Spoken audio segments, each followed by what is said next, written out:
Hi there, this is Daniel with End Time Country Living, and on this video I am working on my toaster here, trying to get it fixed. And I know this is a common problem. The toaster will stop turning on when you push it down, and it just keeps springing up and down and won't latch.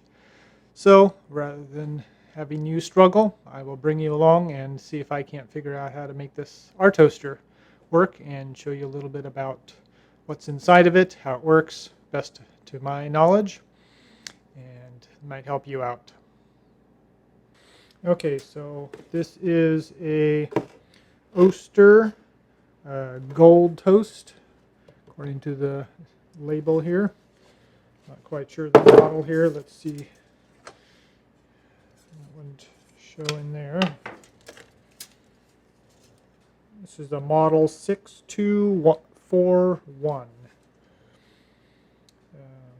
950 watt toaster here. So I have the cover off. So in order to take that off, I had to take off the darkness adjuster knob just by pulling straight out from this area here. Also had to remove the eject pusher downer button lever, which went in here just by prying from the back with the screwdriver in the center there, and this metal part came out. And so that attaches to this side with the circuit board. And so this goes into this little slot here, just like so. Alright, so this little wire here attaches to the cancel button, which is right here. There's two little pins there, a little connector back in there. So I'll have to reattach that when I put it back on there. So just so you know what that is hanging there. So right now when I plug it in and I press this all the way down, it springs back up. It isn't stopping. So there is, first thing I did was to clean the electromagnet that is down in here. There's 3 contact points that touch on this metal plate, and that'll make, when the electricity goes through that, it'll make a magnet that will hold this down.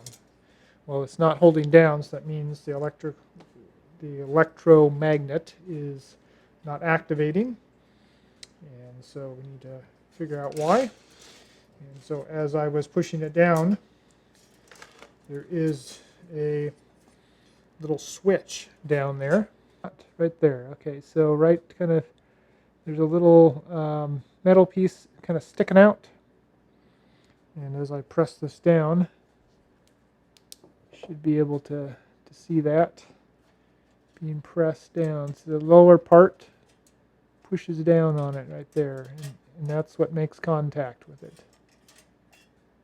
And so when that makes contact, electricity starts to flow, and then once the electricity starts to flow, the electromagnet will activate, holding it down this position, keeping the circuit going.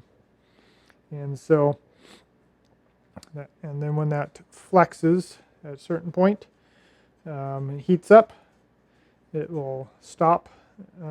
It'll flex enough that the current will stop flowing, and then it'll pop up. It'll break the magnet, and that'll pop up with the spring.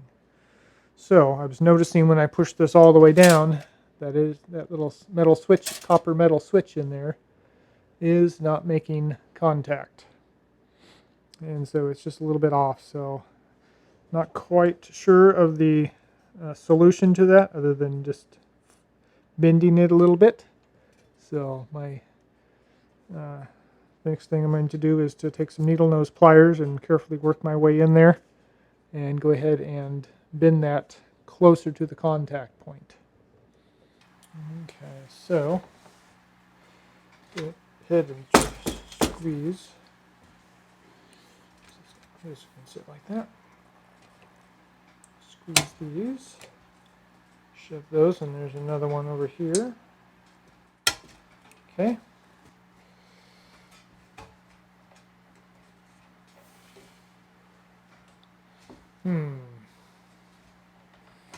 These are a wee bit tight. flex those a little bit to get a little bit more length. Okay, we're getting there. Pretty tight though. Okay, there. Now, this gives us a little bit more working room. Yep, okay. Now,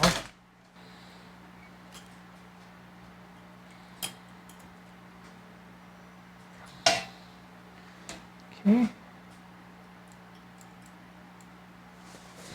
She's making good contact. It's a little crooked. This side is a little bit more tipped away from on the top. So I need to flatten it out slightly. Maybe, if I can. That's what needs to happen. I don't know if I do that or not. Okay. Let's try it now.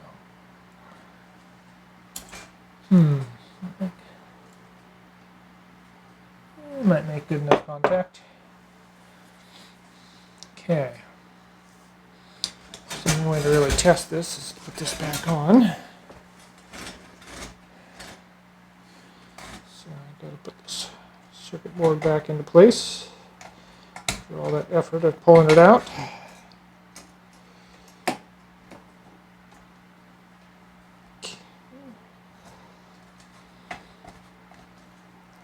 Over that. Oops, I don't want to go. Encourage it a little bit.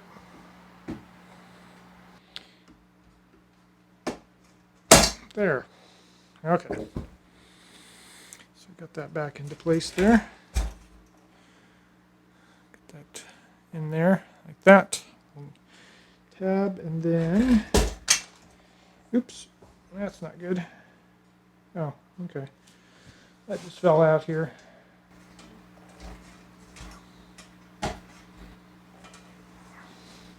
Let's plug it in and try it. So plug it in and see what happens here. Okay, so I just got back from plugging it in and testing it. So it is making contact, but it's not holding it down. No current is flowing, so there must be a break in the circuit somewhere else. Okay, so this is the adjustment knob, and it is up high enough, so that shouldn't be the problem.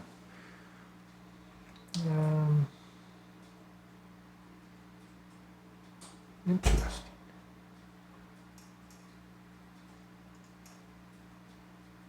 Oh. Well, that would be a problem. Some holes right there, and right there. And on the other side is one of these white wires that has the fiberglass coating on there. On the back side is, I can see right through that, those holes. That's where it's been disconnected. So somehow excessive electricity or something melted those and they came out, probably sparked or something. And so it's not making contact there. I was thinking maybe it's this, this needs to be connected, but we will, that'll be my last test. If it still doesn't work, then I'll connect it up with this, the bottom of this cancel button, so maybe it's a closed, or it needs to, well, it maybe it's closed normally, and this breaks the switch on there, breaks the circuit or something. But so when it's disconnected, it may not work. So that's something to be considered here. But that's not the primary issue. It's definitely this right there. I think I can show you inside, but there is one of the main wires here that's going into it. It's going back inside and then attaching to the board. So that's what's broken right now. So I'm going to work on getting that soldered back on, and I'll let you know what the result of that is. Okay, so I have the little connector here in its place. I pushed it back in there, and I went and put some soldering paste, known as flux, on the little surface area there, so the solder will flow nicely. I have my electrical soldering, so I would not recommend this soldering iron, so don't get an idea. that this is something good. It seems to burn through the tips really quickly. So I bought two, and it works great when it works, but it certainly burns through the tips really quickly.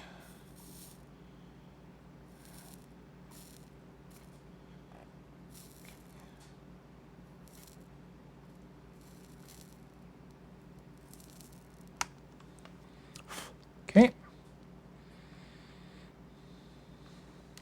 All right, so we got that done. Let's check it on the back side to make sure that it's indeed connected. And it is, nice and firm. So I'm hoping that's the issue there, and it'll all just work. So we got to put this back in its place without breaking anything. Okay.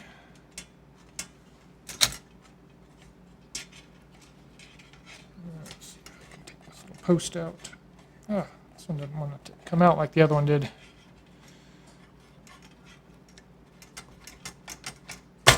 Okay, just that. Put the post in there. And take my other little post here and stick it on the other side. Keeps it from flexing.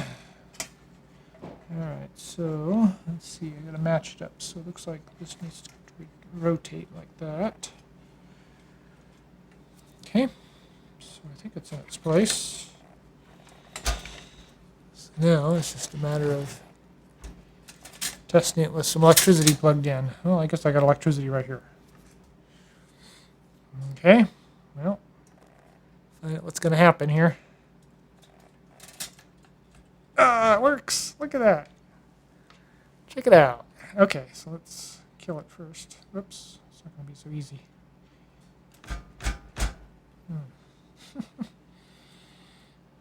Carefully get that turned off. Oh, I can just unplug it. Never mind. Let's go. See, I'm going to pop that up there, but okay, so there, that was the fix. This didn't need to be plugged in at the time. So now we got some heat coming up from that.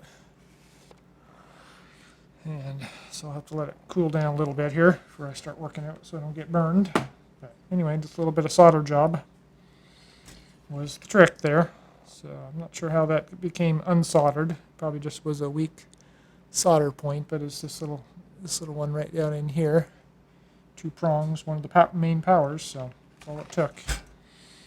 So I don't know if the other little switch that I bent was needed or not, but it didn't look like it was making good contact. So anyway, you can see the usefulness of a little soldering iron. A little bit of practice doing this. This is not the first toaster I've torn apart, so. Okay, so there's that, which is kind of grubby, so I will clean that up before I put that back together. And the tray, if I grab anything metal here. So I'll put that in at the end. That doesn't need to be in, so I'll figure out a way to get this back on here. Kind of an interesting setup here. So in here there's little knobs. Whoops, there. So it needs to go across these little tips here. They're sticking out. Not quite sure why they're there, but I'm sure they have a purpose. But they do make my job a little harder in getting this on here, so it's going to have to be kind of pulled, kind of pull it out to get it to fit over those. So put it over one. Go ahead and pry the other side to get that over there. There. Okay. Now, challenge is this front part. Getting everything now before we get too excited. This has got to go in here, up through. It is unplugged. Thank you. It's always helpful. Okay, so we got to feed that up through. Somehow I'm going to have to get that connected up again. Excuse my elbow here. Okay, so see what needs to happen. I just got to get my fingers to do their thing. Okay, so which direction does that need to go? That way. Come on, Lord, help me. Oh, it's gonna go, I think. Ah, got it. Okay. Let's get that on there.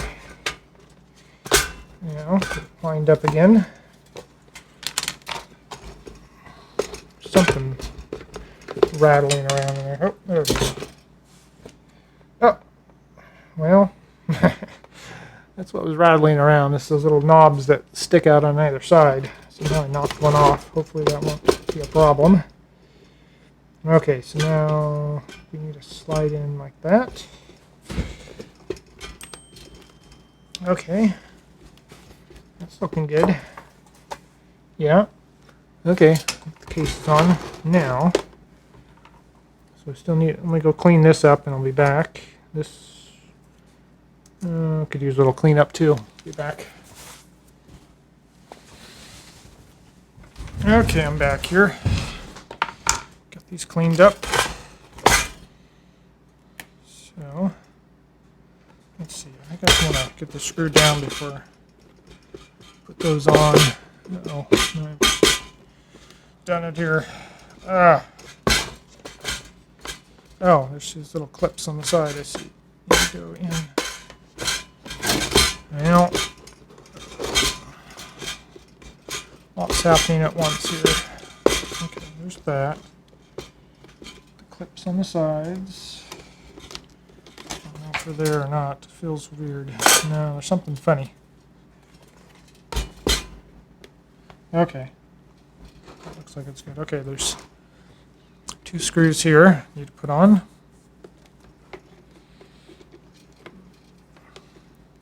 Go ahead and do that.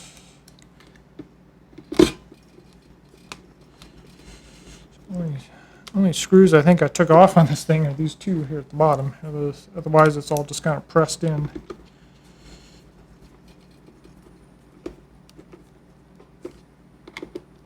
Okay.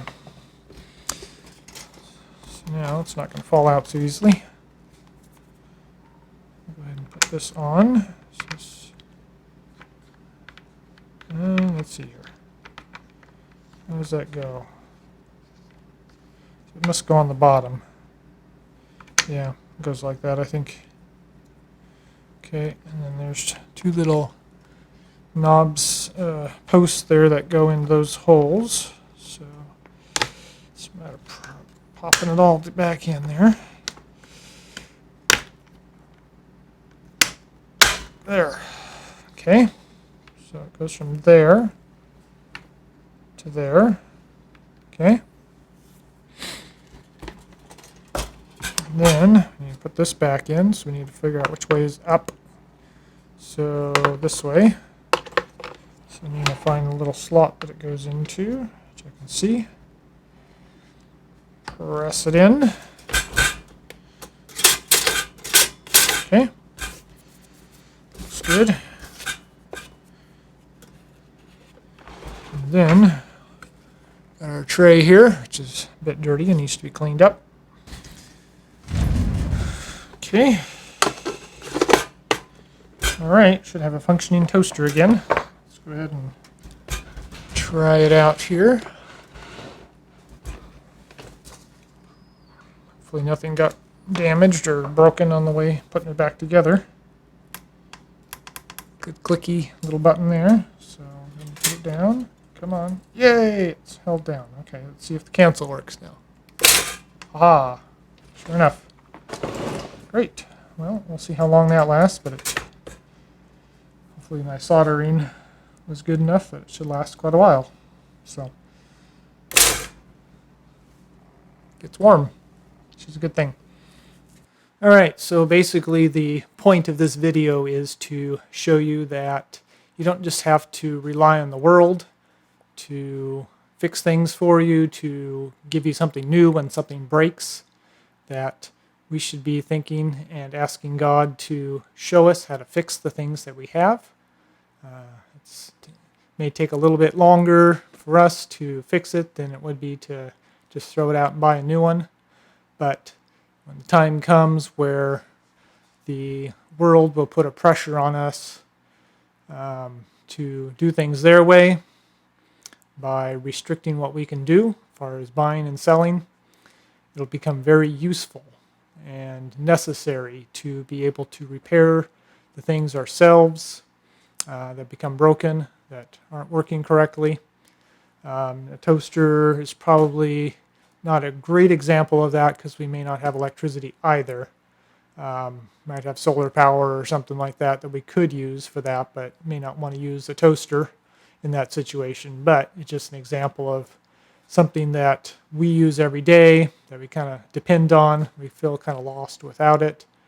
And rather than just throwing it out and going and buying a new one or another used one, this one was actually used from the thrift store, so it isn't even new to us.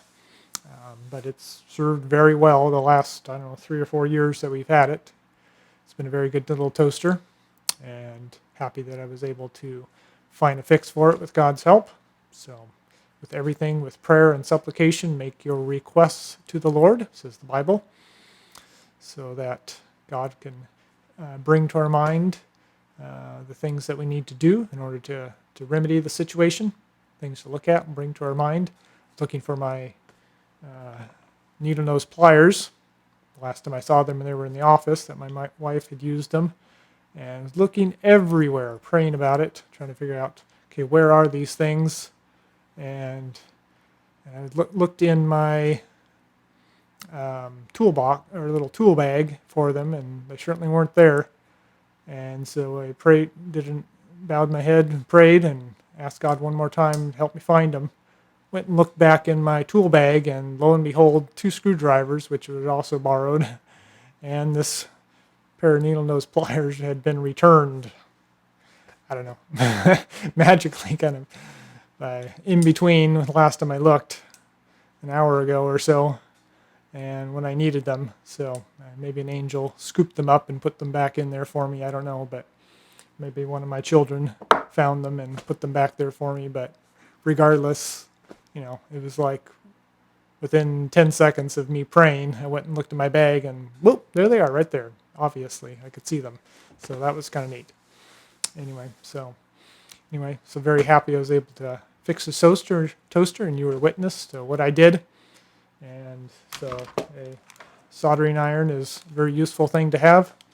I probably will try to invest in a little bit higher quality one that's a single point that isn't going to be burning out on me. So this is an example of what it looks like when it's burned out. It still looks like it's in good shape, but the bottom here is all kind of burned out, and apparently it doesn't make good electrical connection there, and so it doesn't work. It doesn't heat up. I mean, it kind of heats up, gets a little bit warm, but it's not as hot as it should, and this didn't last very long, probably about 4 or 5 times of use, and it was burned out. So I was on my second one. I bought 2 in the pack, so that wasn't very encouraging. That's official Weller one too. So made in Mexico, it says on the back. Apex Tool Group. They must have bought out the Weller name. Anyway, soldering gun tip 7135W. Anyway, this one's working so far, but I don't have too much confidence that it's going to last very much longer, so I may be looking for a different style, more the pencil type that's made for electronics. So I do quite a bit of soldering of different stuff.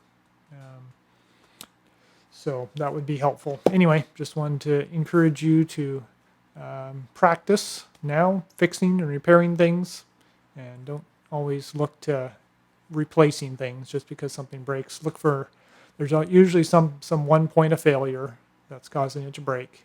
And electronics is usually somewhere, think of it as a circuit. Everything has to line up and attach to each other. And if one part is broken, electricity can't flow. So that's, I guess, in our spiritual life too. Something in our life is causing us to be disconnected from God. Maybe everything else that we're doing seems to be correct, but there may be one thing that's causing us to have a disconnect with God. And so look around all the things in your life and see what you need to correct that will bring you in a right relationship back with God. And anyway, God bless. Keep us in your prayers. Continue to pray for you. And we'll see you on the next video. All right. Bye-bye.